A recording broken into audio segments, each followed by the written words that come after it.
અવાય રજવાડું રેઠું રે.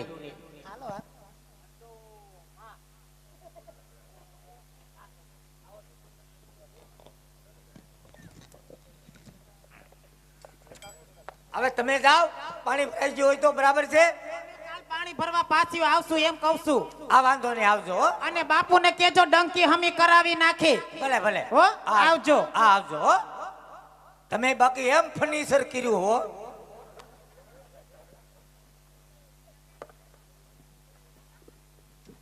સીતારામ ભાઈ ને સીતારામ સીતા હા ભેગું કરી લો ભાઈ બધું. અમે ખાનદાની છીએ, 1 રૂપિયો નો અડી. કરી લો ભેગું તમ તારે. માલ હે તો મોહબ્બત હે યાર. ઉઠાવો લઈ લો. હવે અદ્વૈત નો આવતા હો ભાઈ, સુખી થા. સીતારામ ભાઈ ને